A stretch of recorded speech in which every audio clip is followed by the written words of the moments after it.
Happy Good Friday, everybody. Well, this is the last video. This is the last chapter that will be recorded for video for y'all this semester.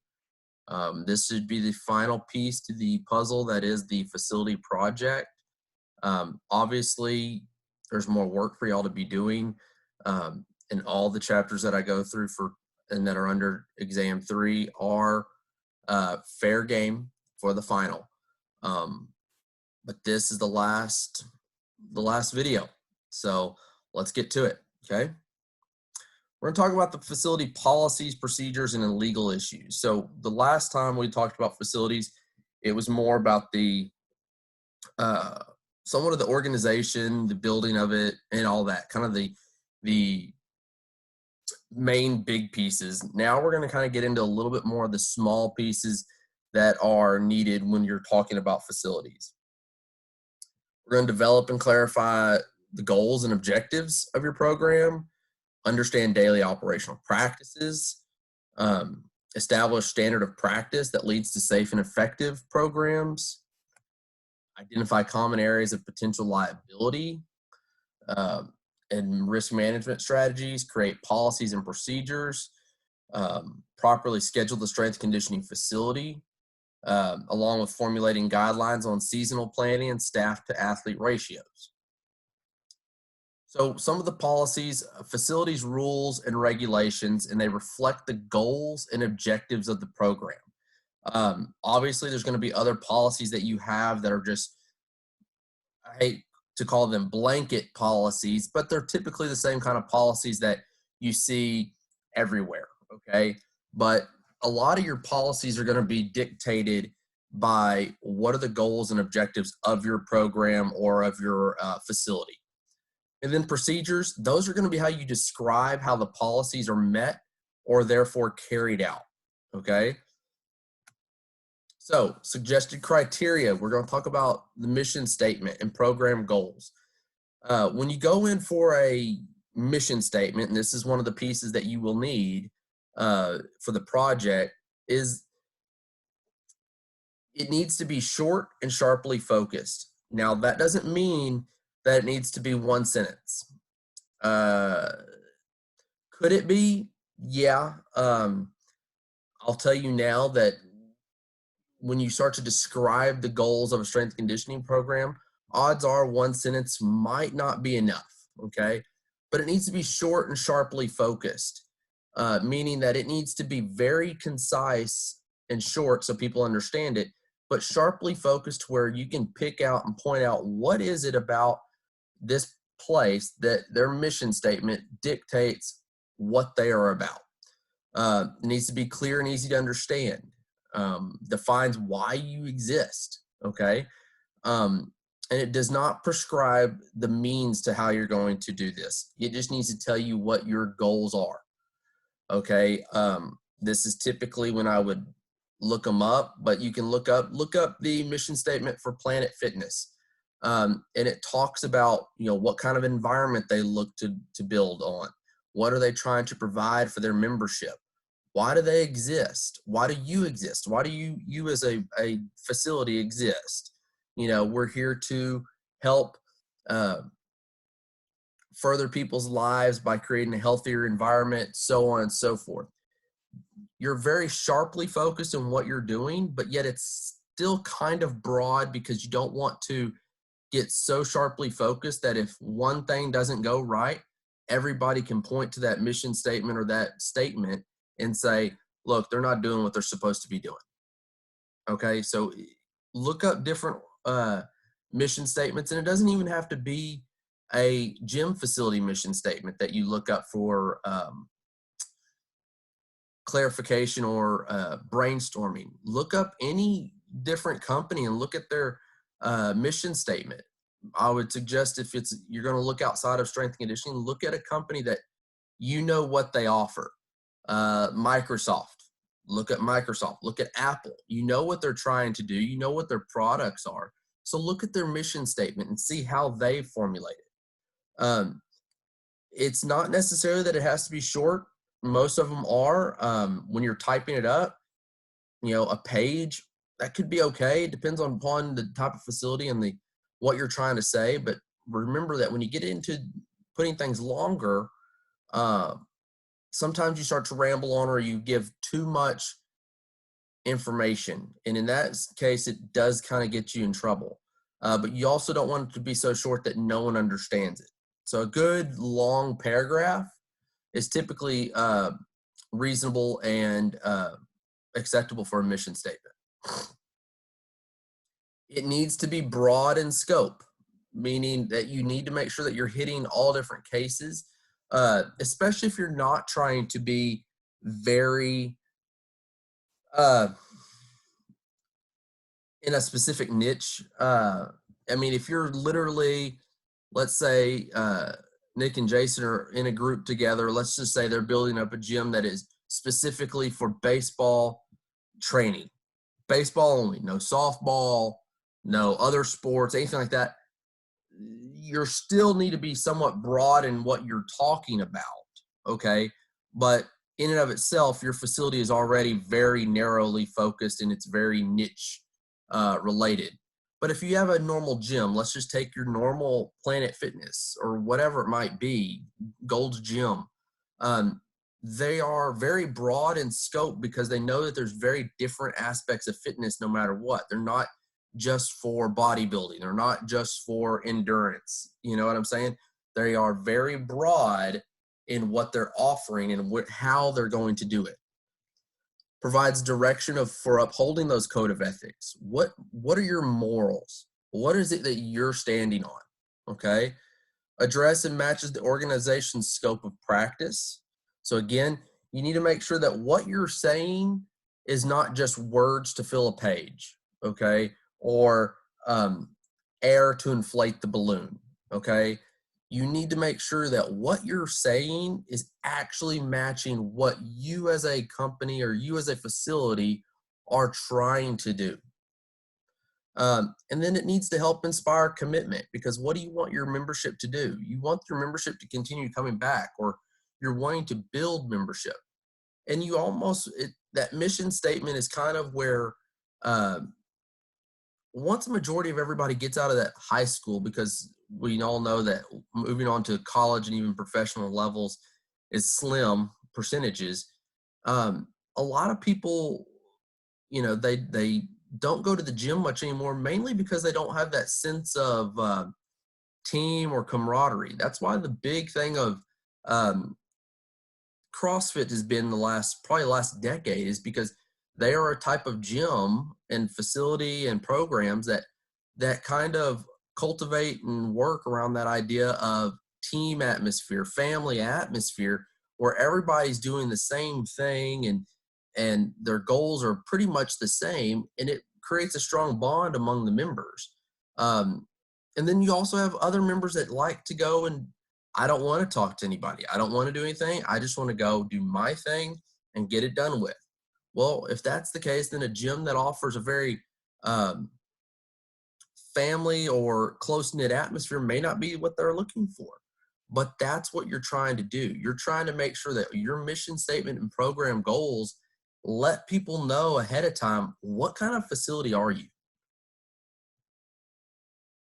So just as an example, to provide to athletes the means by which they can train consistently, sensibly, and systematically over designated periods of time in a safe, clean, and professional environment to help prevent injury and improve athletic performance.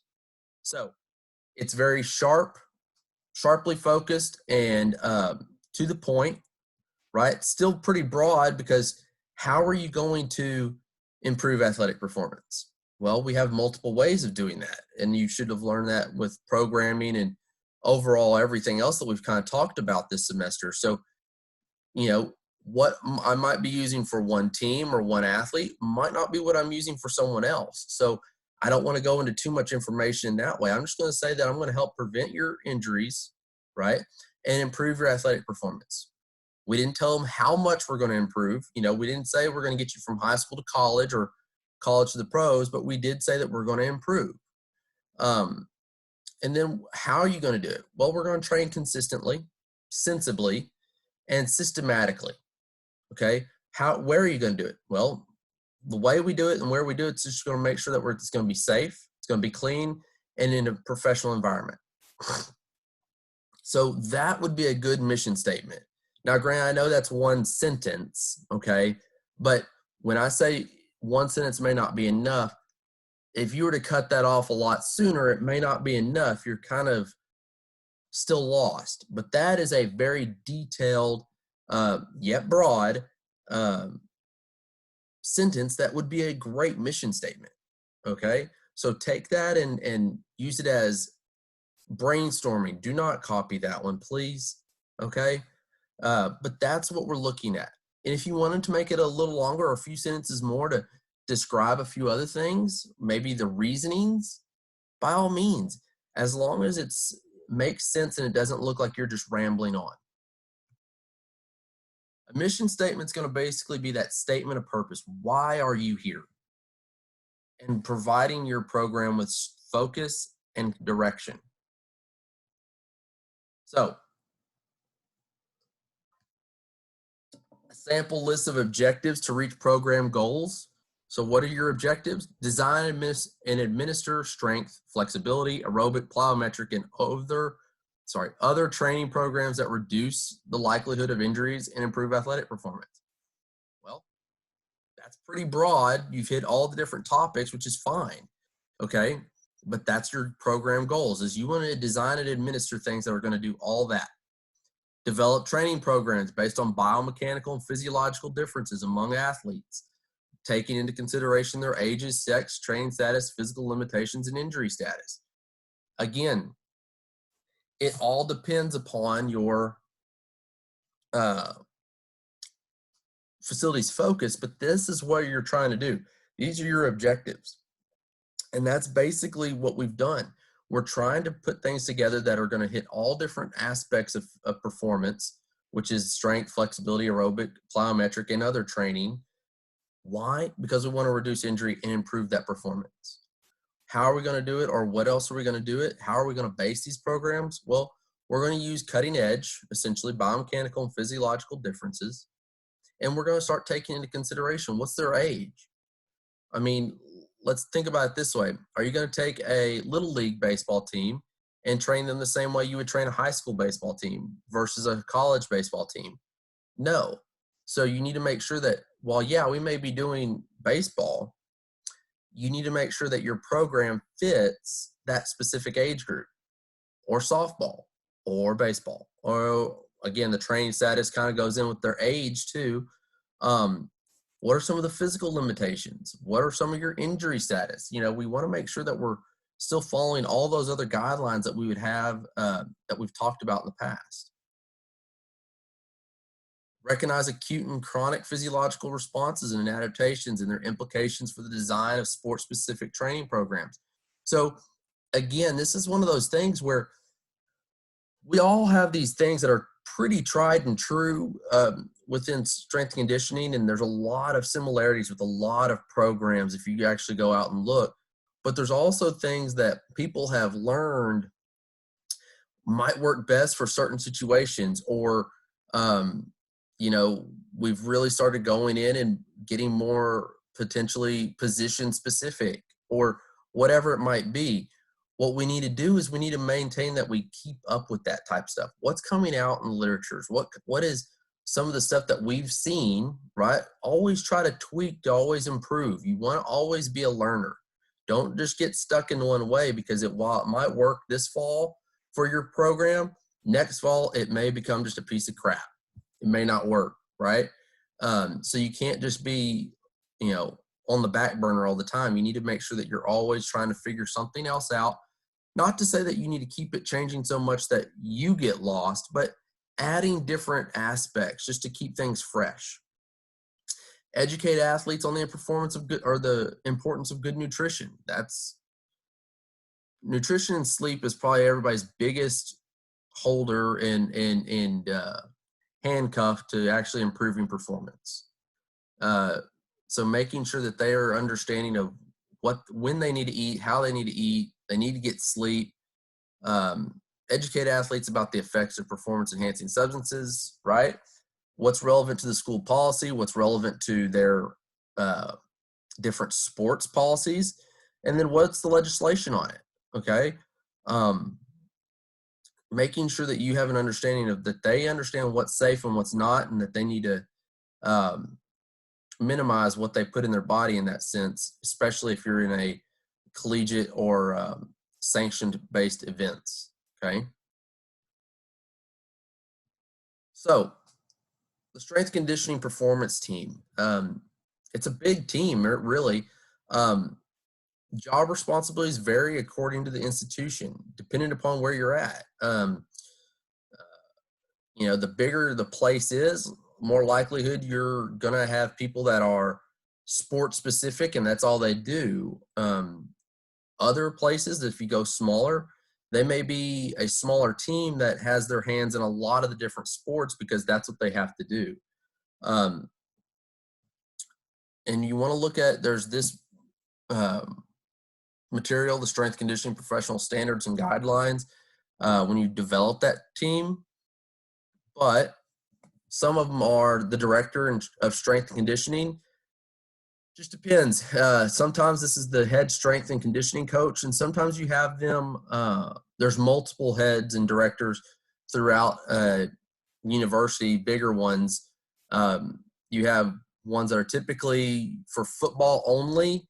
You have other ones that are Olympic sport based, so anything that would technically play in the Olympics falls under them. So that's basketball. That would be, I believe, that's track, gymnastics, anything that could be potentially Olympic-based sport, they're in charge of. So again, you have different areas here. And some of the responsibilities of those individuals are, you want to know what the overall strength conditioning program is. You may not be the one that's technically programming it, but you need to know what the people underneath you are programming so that you know that it's matching your overall goals. You need to be responsible for the facility, the equipment, all your staff, administrative tasks such as preparing a budget, purchasing equipment, preparing proposals, and working with the administration and media. This is where people, I'm going back one slide real quick. This is where people don't really understand that the higher you get in this type of profession, it's not simply, oh, they're just the coach that wants to throw weights around and everything else. Now, granted, we've all started there, yes, but the higher up you get, the more administrative you get. Okay, you have more responsibilities. It's not simply, the four walls of your weight room. While those are yours, everything inside of it, anybody in and out of it is your duty, as well as what kind of goes on that leaks into your facility. And that's those administratives, dealing with the coaches, dealing with team travel, stuff like that. I mean, all that comes into play. Points of preparedness required for each member of the strength and conditioning staff. Maintenance of your professional certification. When you're looking at staffing your facility, don't just tell me that you want personal trainers. Don't just tell me that, oh yeah, I want a strength coach, or I want so on and so forth, or just an athletic trainer. That's fine. I agree when you start putting all that. This is what you need to have. Make sure that when you talk about who you want, I want to know the number of them that you want, okay? You want 3 personal trainers? Okay, that's fine. You want 2 strength coaches or this or that? That's fine. Again, your budget is unlimited technically, okay? But I want you to do the work on this aspect. What kind of professional certification do you want them to have? And this is not to knock anybody that is a personal trainer, because I think it's a good job, especially for those in college or whatnot that are trying to make money and help out. That's fine. But really and truly, for a personal trainer, all you have to have is a high school degree. You have to be over the age of 18, I believe. When we start looking at the NSCA standards, the Certified Strength Conditioning Specialist, or the CSCS, you have to have a bachelor's degree. in a related field, which means like exercise science or something like that, kinesiology, to where when you look at it, sure, someone that maybe gets their CSCS may not be as good as that personal trainer. And I get that. There's always those cases. But here's the deal. If you just get something that requires you to be 18, you haven't gone through and you haven't learned all the different techniques or aspects of exercise physiology yet, to where inherently that CSCS individual has that. So it makes them a little bit more valuable. Okay. It kind of gives them just a little bit more merit to their certifications in their profession. And that's not to say that if you're a personal trainer that you can't get a CSCS. There's nowhere saying that. I'm just saying, look at what you want. If you want someone that's a CSCS, typically those are the people that you might hire in for full-time positions. Personal trainers may be those that are part-time or a little lower on that totem pole, if that makes sense. What are you going to have them maintain? You need to make sure they have their first aid, CPR, and AED certified, review of emergency response procedures. So you need to make sure that everybody on your team understands what's the procedure if something happens. What is that emergency response? Is it to a fire, active shooter, tornado, or inclement weather? Is it, an injury in the weight room? All of which are emergency response procedures, and we'll get into that here in a little bit. And then knowledge and understanding of program policies and procedures. You need to make sure that, first of all, you know it, and those that are working underneath you know all the policies and procedures. Knowledge and understanding of governing body rules and regulations. So what are all the regulations that you have to go through? Time spent with players, time spent with this. What is all the different certifications, licenses, all that your gym requires to be open. All of that counts. Cleaning and maintenance issues and needs. Knowledge and understanding of program philosophy and instruction methods. So essentially, what's the overall philosophy of the program, and how do we instruct? What's our instructional methods to where I know that if I walk out there, I know what my philosophy is. Let's say I'm the head strength coach. I know what my philosophy is, and I know how I want to instruct things to occur. Now, everybody's going to put their own little spin to things, all your staff is. But as long as they have the bones of what you want, that's what you need. I want to make sure that if I know that and all my staff knows that if I were to walk out and I see in the weight room a staff member doing something that is against our philosophy or completely, disregards our instructional type methods, I need to know to make sure that, okay, did I not tell you, or did you just go off on your own and disobey it, right? So making sure all that is in place.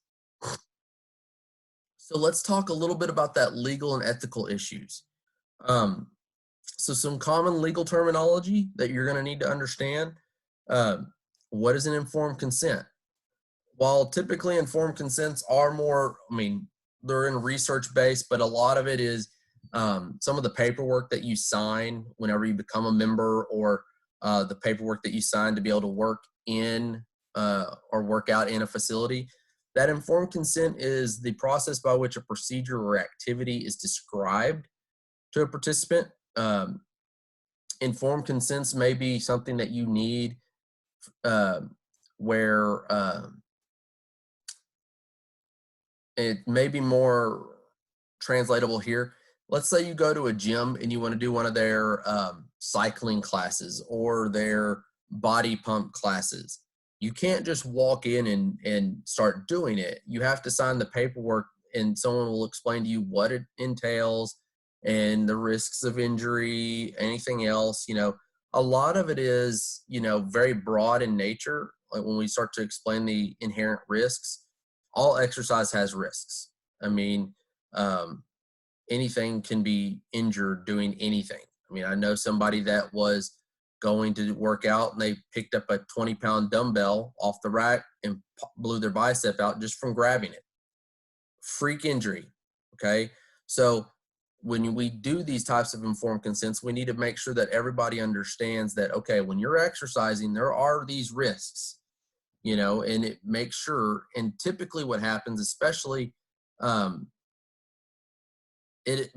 happens is it gives the participant or that member the ability to understand what they're about to participate in. And if they do sign it and they participate, it helps you. It alleviates and it takes a lot of the potential legal issues or hardships off of you as a facility. At the same time, if they were to not sign it, they cannot participate. Or if it is, for instance, a 6-week program that you're offering to people and the informed consent and all that, it also needs to state in there that at any point in time, they are allowed to withdraw themselves without any penalty. Okay. Now that's typically more on the research end of things, but you need to make sure, because once it's, because if you're not going to allow them to exit on their own merits or own volition, what's going to be happening is that if something were to get them injured, now it looks like you were forcing them. Yes, I understand. They signed and they know the risks, but if there's no way for them to back out, you know, it looks like you were then forcing them or holding them to their word, and therefore now, you know, they feel coerced into participating or working through injury. So make sure that informed consents are a big thing within your facility. Liability, that's a legal responsibility, duty, or obligation. By virtue of their employment, strength and conditioning professionals have a duty to the athletes that they serve, not only to act when an injury occurs, but also to prevent injury. So when we're talking about this, obviously you need to act when there's an injury. No one is sitting there saying that you have to be the full medical understanding of what to do, but are you giving reasonable care? That's going to be here in a minute as well. Are you doing things to help ease the issue, right? Also, you need to make sure that you are doing things that are preventative of injury. Now, I understand, I just said a second ago that injury can happen. Freak injury is one thing, and if something were to happen, they're going to ask you what all went on, what was going on. And if it is something that you're doing that is reasonable and it would be something that 90% or whatever would be doing, okay, normal back squats, you know, no one was doing anything else that was different. It was a freak injury of what happened. Okay, that's going to save you. Okay. Now, if you sit there and say, oh, well, we're doing heavy overhead squats while they were standing on the handle of a kettlebell while on a BOSU ball, you've put them in a position where injury is likely to occur. Okay. Unnecessary injury. That's a liability. Okay. So making sure that you're doing things to prevent injury is just basically, my Lord, allergies are bad right now. Basically you're putting them in a position where you're not doing anything extra that is going to increase that risk of injury. Standard of care. That's kind of coming back into where we talk about the, if there is an injury, okay, what a reasonable and prudent person would do under similar circumstances. So in other words, did you clear the area? Did you do this? Did you make the person somewhat comfortable while you were waiting on the EMS to arrive, right? We're not talking about if, oh, I saw this in anatomy class the other day, so I'm going to try to reset the bone, and you've done something. Well, guess what? That's not what a reasonable and prudent person would do, especially if they don't have a medical degree. So under similar circumstances, so now you did not give a standard of care, especially if you did something that then furthered potential injuries. Okay. Did you at least clear the area? Did you call 911? Did you do this? Did you do that? Did you, if it's something where they may be trapped under weight, okay, let's say bench press issues. Remember, I mean, there was a famous athlete at USC that got injured because he dropped the bar and it hit him right here. Your standard of care, if that person is by themselves, is to help them get that weight off. That's what anybody would do, because if you don't, they're likely going to die. Okay. So you've done that. After that, did you make them comfortable? Did you at least make sure that they were breathing, doing all that?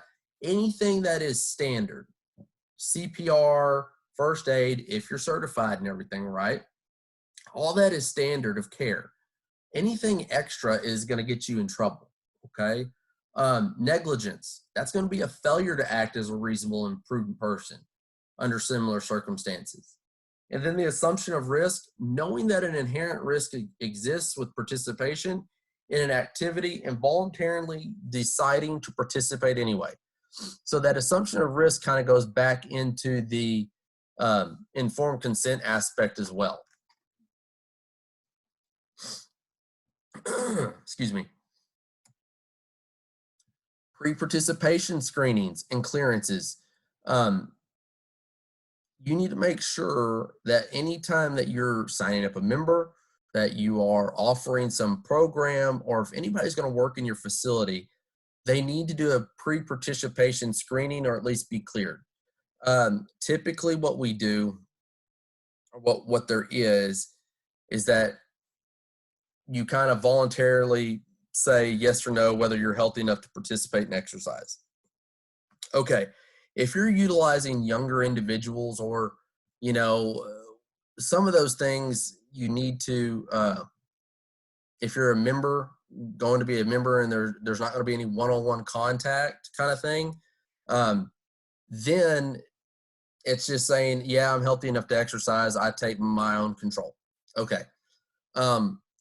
If you start to use personal trainers, if you start to utilize teams and everything, this is where we go and possibly do physicals before we start practices and everything else.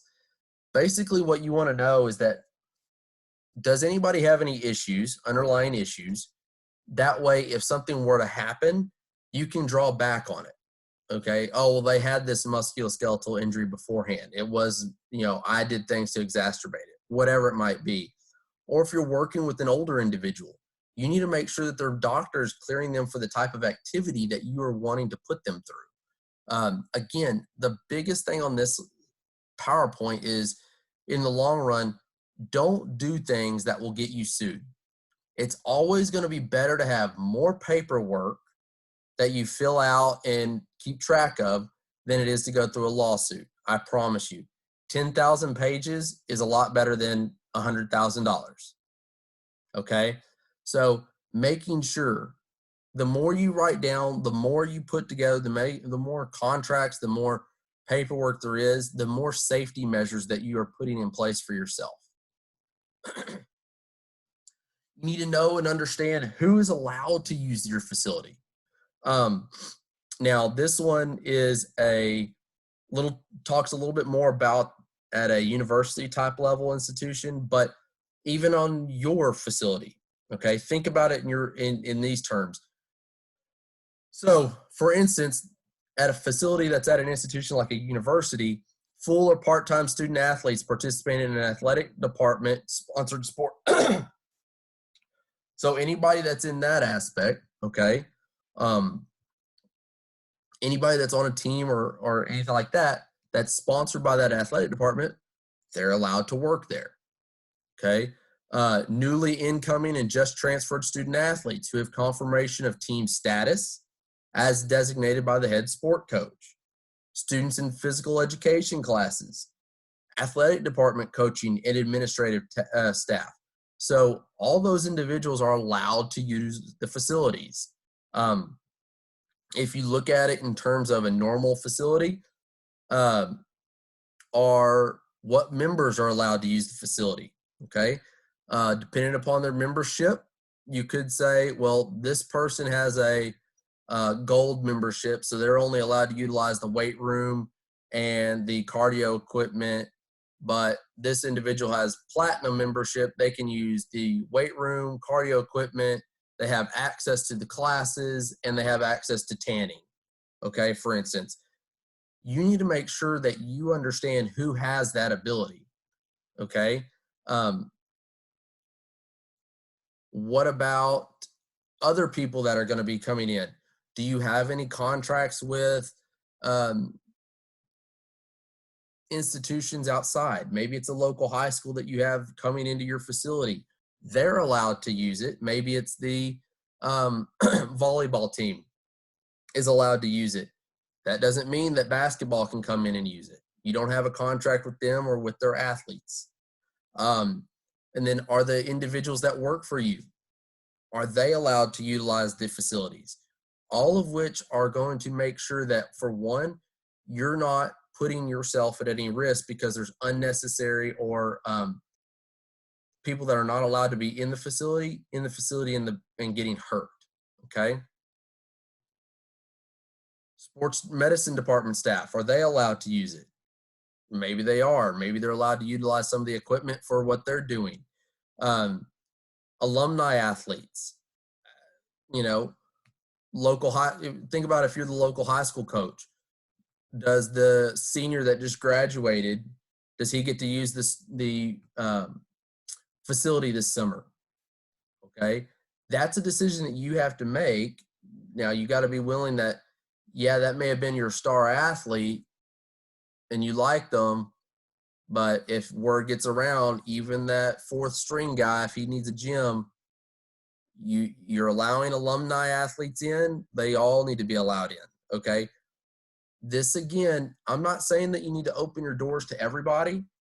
I'm almost saying that you need to make sure that it's as tightly, fitting as possible. That way there's no, well, this person did it, that did it, are they allowed to bring people in? Okay. Individuals and groups approved by your athletic director or the director of the strength conditioning. So once again, I'm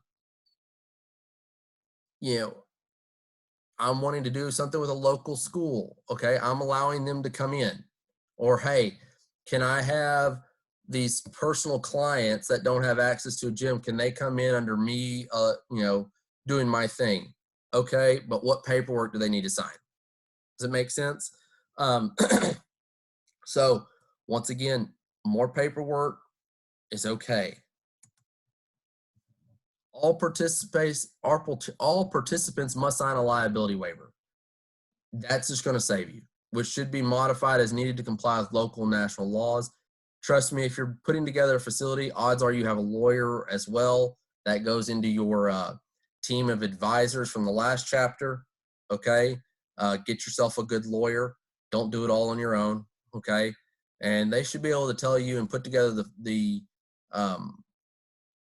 paperwork that is necessary and will keep you as safe as possible. Reducing that liability for on-premise injuries during use of the facility is critical for any risk management. So, again, to my point about paperwork, record keeping, records that should be kept on file. Your cleaning and maintenance, that's for in case anything ever happens, okay? Safety procedures. So what is your safety procedure? What is the procedure if an individual goes down and passes out? What happens if somebody has a medical issue? Tornado.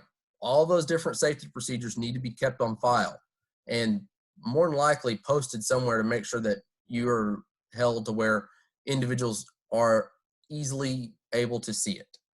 All your manufacturer's warranties and guidelines. So this kind of starts to come back into our idea of whether or not you buy used equipment or brand new equipment. So let's say you get you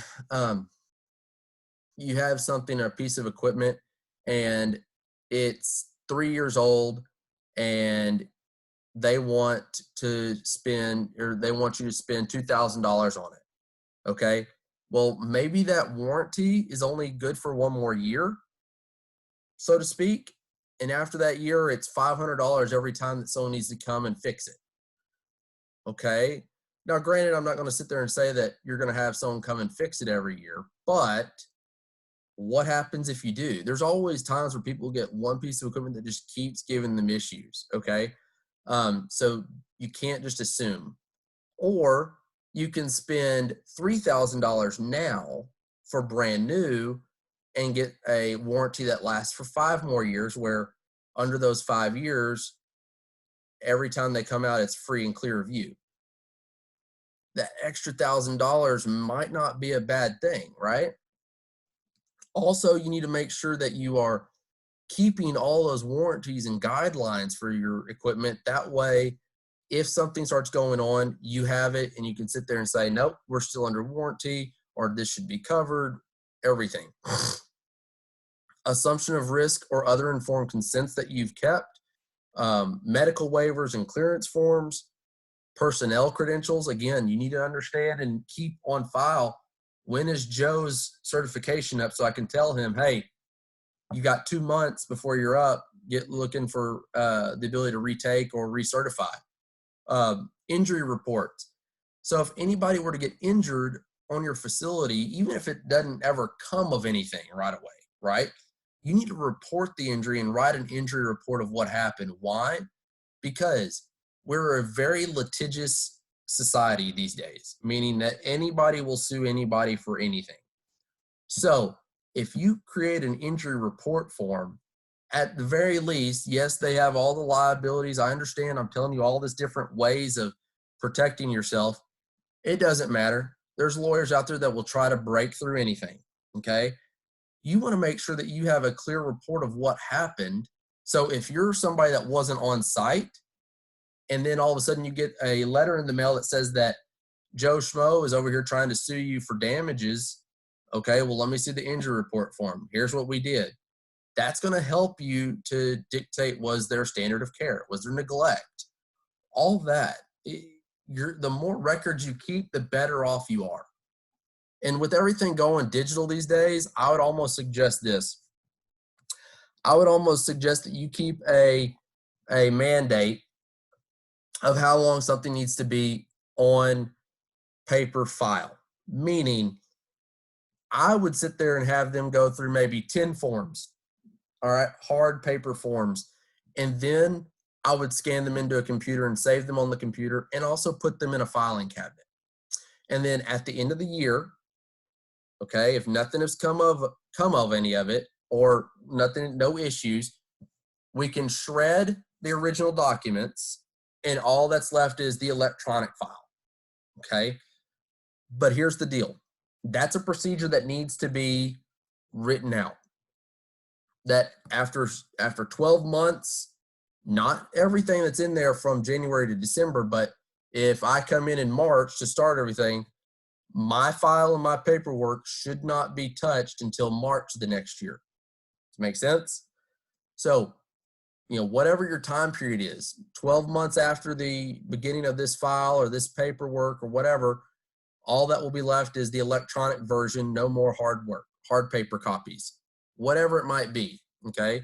But make sure you keep everything you can on file. Even if it looks like it's stupid and doesn't mean anything, you never know, okay?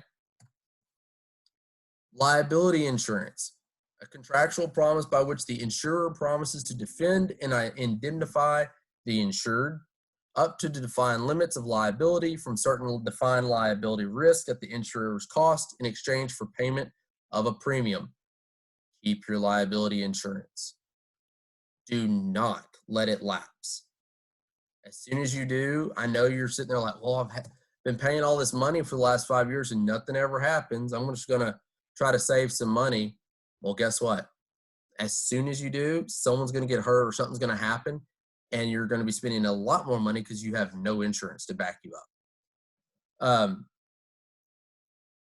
People you should consult: your human resource manager if you need insurance issues, a legal consultant, professional organization. So when you go to the professional organizations, so the CSCS, I think for an additional cost per year onto your membership, and when you recertify your CSCS, I believe you get a certain amount of liability insurance for yourself.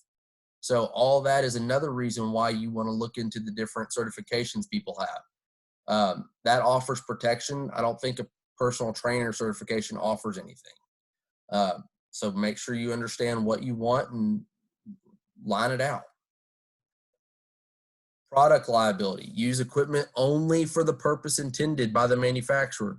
Don't try to get all cute with it because you saw somebody on Instagram doing something, that looked like it could work. Guess what? If the equipment is not designed for that, well, yes, I understand. I've done some things with equipment myself that may not be on the right side of things, and I've built some muscle or done a good exercise with it. If I were to get injured or someone gets injured on it and you're not using it, now it's on you because you allowed them technically to do that. Be certain that equipment meets your existing professional standards and guidelines. Buy only from your reputable manufacturers. When you're looking at the equipment that you're wanting to buy and put in your facilities, because you're going to line it out. And I don't want you to sit there and say, treadmills, 6 of them. Well, okay, what do they cost each? First of all, if they're $2,000, that's $12,000 that you want to spend on treadmills. I need all that. I need to know how many barbells are you wanting?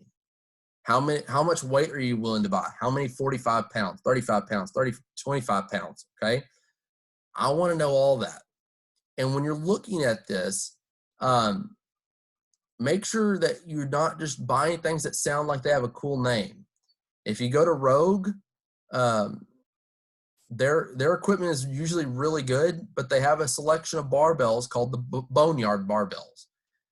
Cool name, right? And all of them look good, but they all have some little defect. Maybe it was that the knurling didn't look to their standard, or the color wasn't exactly red enough or blue enough, or it was often in a shade. That's fine, okay? Because sometimes you can get really good deals. But understand this, look at the fine print. When you buy stuff that's on the Boneyard barbells, as soon as you purchase it, that's it. There's no returns, there's no warranties. So if you were to take it out of the box, the day it arrives and it busts or cracks or has something wrong with it, it's on you. You eat that money, okay? So while there are times and places and certain pieces of equipment that might not be that bad to do that with, because again, a barbell is going to be like $400 each. You might, $400 might not be that big of a deal, but when you start getting into bigger pieces of equipment, that's a lot larger chunk of change, okay? Don't modify it unless such adaptations are clearly designated and instructions for doing so are included in the product. You just don't, as soon as you start to do that, it voids all your warranties. And now you're up for all the costs to fix it if something goes wrong. Apply all the warning labels. I understand that you may buy equipment and it may be a cool color that you want that signifies your gym, and you don't like the way all those little stickers look. Well, guess what? Stick them on there. It protects you, okay? Continually inspecting equipment for damage and wear that may place an athlete at risk, and do not allow unsupervised athletes to use the equipment. It goes back to who are you allowing to utilize equipment? Or is there a certain section of the gym that you may have that no one is allowed in under a certain age, okay? Making sure that you have all that in place is important. Just don't get sued. Discipline. Example of a tiered penalty system applied to repeated violations. For instance, this one is first offense, a verbal warning, staff member, explanation, so on and so forth. Then you have your second offense, third offense, fourth offense, fifth offense. So in this situation, it took to the fifth offense before they were permanently dismissed from the facility, okay? You can read through and see how each offense kind of built upon the one prior. You need to make sure, because you're going to be doing this too, what is your disciplinary criteria? Okay, what is your breakdown? There are some places that kind of have a zero tolerance policy.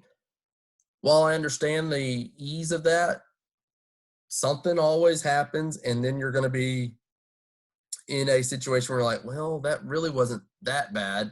Well, guess what? We have a zero tolerance policy. Okay. Now, that's not to say that everything that you do or that occurs is going to always follow the policies. And I mean that by, for instance, with this one right here, this that has 5 offenses levels, it may be something where, you know, Sabrina used a piece of equipment in the wrong way. All right, that's just a verbal warning.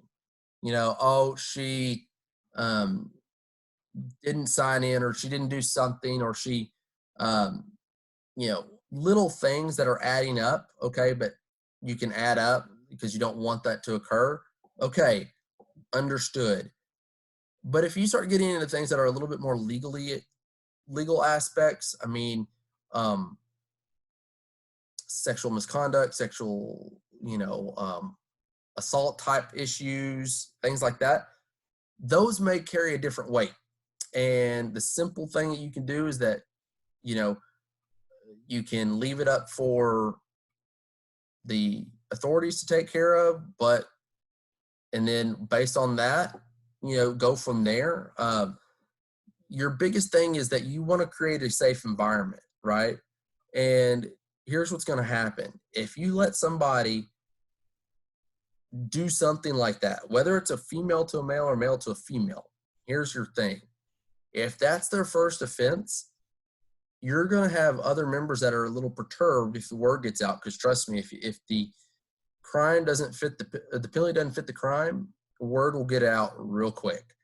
And you're going to have members that are, a little perturbed with the fact that you're going to allow that to be only a first offense or whatever it might be. So you need to make sure that you're doing things that are protecting your whole membership. Okay. I understand that one member may be innocent, and you need to make sure that you don't just automatically jump to conclusions unless the evidence is just there, right? But make sure that you do what you need to do, and you're handling it correctly. But it also helps because when you're looking at it, and you need to make sure, what do your offenses mean? Or what do they include is what I'm more like saying. When does somebody, you need to make sure that no matter what, even if it is a first offense and it's a verbal warning, you need to have a system in place where a staff member can go into that member's name or whatever it is and make a notation of that. Why is that important? Because if we're just given a verbal warning, okay, and we're not writing it down, what happens if, on different days with different staff members, this person has done the same thing, and now they're technically up to the 6th offense, right? They've passed their 5th one, but because we didn't write it down until the 6th one, technically that's their first one, okay? And that gets into importance because when you have someone maybe making comments, and it leads back into that whole sexual harassment and stuff like that, some actions may not be worthy of a complete dismissal right away. Okay, making comment or something like that, that can be construed as, all right, we can start writing down offenses. First one, that's a verbal warning. Then you have it to where they're on people's radar. Okay, you don't want to let things go because they'll build up, and by the time you actually get a chance to put a cap on them, they've already exploded. Okay, so again, document everything. Supplements, ergogenic aids, and banned substances. Again, you need to go and what are the professional standards and guidelines? The professionals that are strength and conditioning professionals, you must not prescribe, recommend, or provide drugs, controlled substances, or supplements that are illegal, prohibited, or harmful to participants for any purpose, including enhancing athletic performance, conditioning, or physique.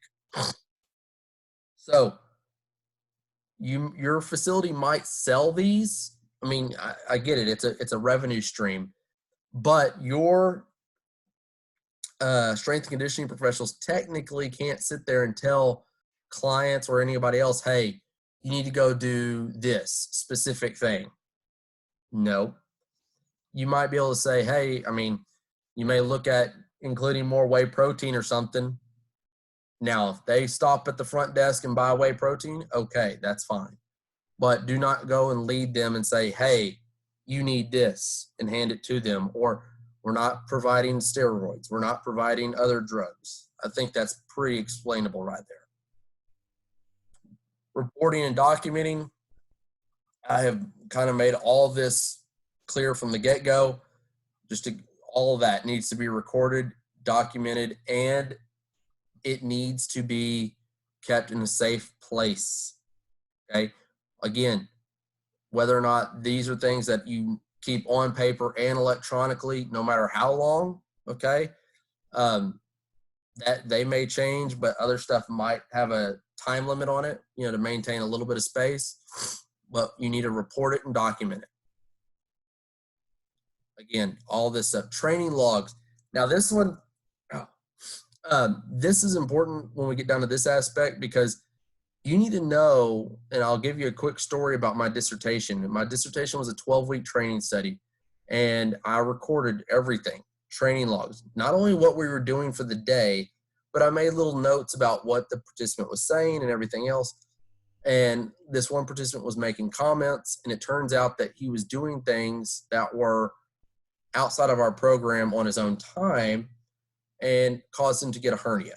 And he tried to come at us saying that we did it. And luckily, the text messages between myself and him were saved, and all my training log notes were saved, because at that point now, I was safe, the university was safe, and the guy didn't have a case. So again, make sure that your people are writing down everything, all right? And just make sure that they're signing legal documents, whether they're your participants, every year, okay, once they re-up membership or whatever it might be, they need to re-sign everything. Make sure that they still understand what they're going through. Your code of ethics and professionalism. Strength and conditioning professionals should become familiar with, your NSCA code of ethics. So again, that's going to be more your guidelines of what's the ethical response to things that you're doing, or how do you stay in an ethical aspect. And then also, if you're part of an institution or the student athlete code of conduct, you're kind of a conduit of reporting things as well. So making sure that you're understanding of what everything is, that whether it's the facilities code of ethics, what is the membership code of ethics, everything. And then generally, athlete welfare is your primary focus. And that's pretty self-explanatory there. Instruction and supervision, principles of supervision. So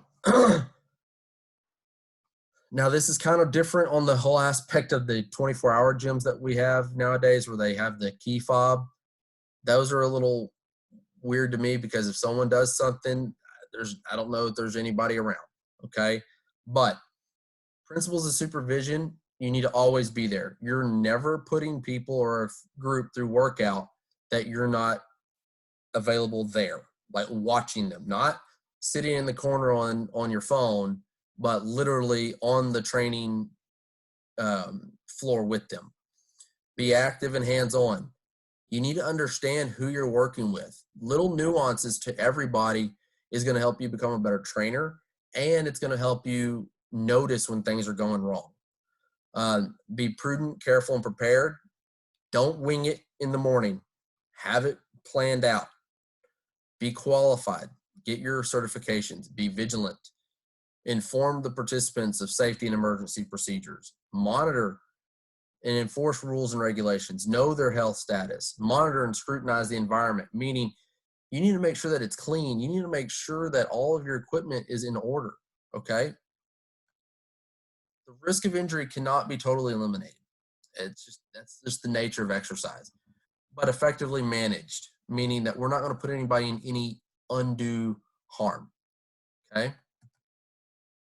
So some of the staff policies and activities, program design, those directors of strength conditioning should oversee and monitor this. You need to make sure that you keep a copy of all the programs designed by staff, because again, you start to make decisions. How did the team perform? What are their evaluations looking like? Meaning, did they improve? Because if you're going through, multiple seasons of non-improvement, and you go back and you look at their programs, you can start to dictate, okay, maybe this was the reason. Okay. And it might be that you need to let somebody go and get somebody new in, right? And you're going to see that maybe somebody's not following your own philosophies. Okay. Workout sheets. The process of generating a workout sheet is different for each strength conditioning program. Again, what are you going to give the athletes, and what are you recording and taking up? They need to be prearranged, must have an approved workout sheet when training. Okay. So again, this isn't, hey, this is what we're going to do, and this is what I'm showing the director, but we're going to do this over here. Can't do it. Okay. Again, you're putting things out there that are not approved. Excuse me. Therefore, you're increasing your risk of liabilities. A list of rules and policies should be posted in the training area where it can be easily seen. Now, that might not be all of your policies, but maybe you have a top 10 rules and policies that you want everybody to follow, right? That are the most inherently important. Maybe that's what you post everywhere. Not to say that you need the 30 sheets of all your legal policies posted everywhere, right? Just what's your big ones? Your emergency planning. Components of an emergency action plan. What are the EMS activation procedures? Names and telephone numbers of primary, secondary, and tertiary, or that's third, individuals to contact in case of an emergency. Specific address of the strength conditioning facility. Here's the deal. Golly. Here's the deal. If you call EMS, they're going to ask you for the location. If you don't know your location, what are you going to do? You're wasting time trying to find your location and find the address, right? You're going to waste time and possible valuable time, depending upon the level of emergency. So you need to have that ready and available. Locations of the telephones. So this is one where when you're building your facility, you'll have telephones in different areas of the gym. You need to know where the closest one is, mainly because, I mean, it's going to sound ridiculous, but you're like, if this phone over here is 10 yards away and that one is 15 yards away, that's not that big of a difference. Well, guess what? Going 10 yards in an emergency is going to be, saving a few seconds.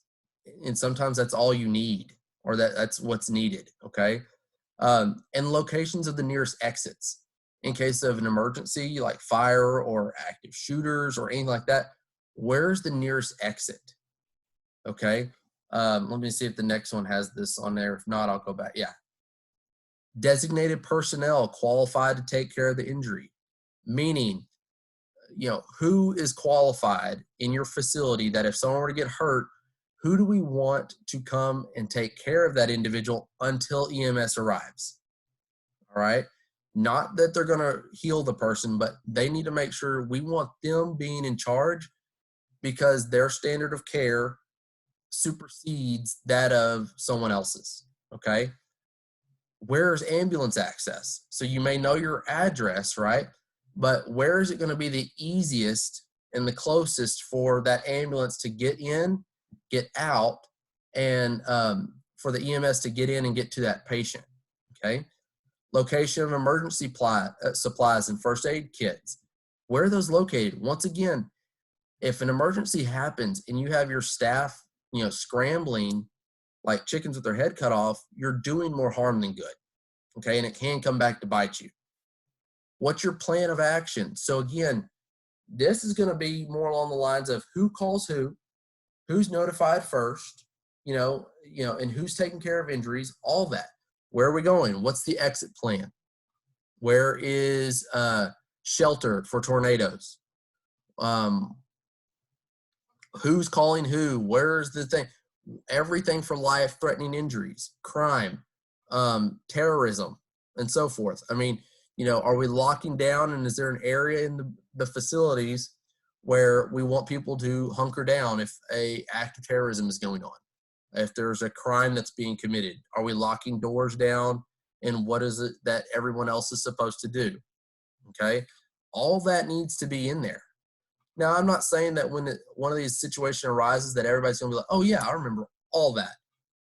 If that's not the case, again, all of this needs to be readily available so that somebody can find it and refresh themselves. Because sometimes when you get into certain situations, you don't remember everything. Okay. Emergency personnel. The strength conditioning practitioner and any personnel should acquire first aid, CPR, and AED. That's just, again, that's going to be, not to say that you have to do everything, but it's going to be stuff that is beneficial to have for if you do have to take care of somebody, or at least give them a quick standard of care, you're protected. All right. That when you get CPR and AED certified, it kind of protects you from when you're doing those life-saving procedures. It's a way of protecting you in case something were to go wrong. Establish a direct line of communication and formulate a backup plan. So again, if you're in an area that is horrible cell service, it's going to be beneficial that you know the facility's phone number and you have access to a hard landline, right? Who are we going to contact? Okay, an emergency happened. You're going to call this number, EMS, each and every time that something new is coming up. Or if you have an act of terrorism or an active shooter, hey, police, we've called in. What's the number that you want to call for, any updates or whatever it might be? Where's the emergency equipment situation? Roles within the emergency team. So provide immediate care of athletes as time is the most critical. Emergency equipment retrieval. Users of the facility should be made aware of the types and locations. Now, when you're making an emergency action plan and response, when we're talking about roles within the emergency team, all your staff members have now technically become an emergency team. So it's not that I am going to go call the EMS, go get the first aid kit, go do this, go do this, it's not one person. It's going to be, and it may not be name specific, so to speak. It may be that on that day, those names are given based off of who's working, but it may be that, front desk, you're in charge of calling the police and manning the phone lines and calling, the manager or the director of the facility. The person, the staff individual that's typically on the floor, you need to go get emergency equipment. I am the assistant strength coach. I'm taking care of the athlete, right? So you have different people doing different roles to where you are minimizing the amount of time that's wasted when caring for an individual. Activation of the emergency medical system. Establish a method of a direct line of communication. Individual making the call should have been familiarized with the facility location. Okay. Once again, it also doesn't hurt to have some of this stuff out and readily available for refreshers. And here's a little bit of a example. This one's for fire, or life-threatening situations, non-life-threatening situations. So when I say I want you to create an action plan, I want you to create something very similar. And I want you to please do not go and copy this one. Create an event. I don't care what it is. It could be a fire. It could be a injury that requires ambulance, whatever it might be. And I want you to write down what your emergency procedure protocol would be. Okay? All right. Those are the legal issues, guys. This is the last video. Please, if you're having any issues, email me so we can get a Zoom meeting set up.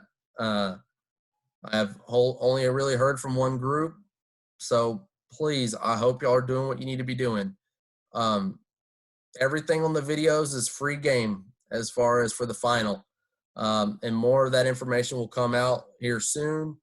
But outside of that, have a good Friday. Have a happy Easter.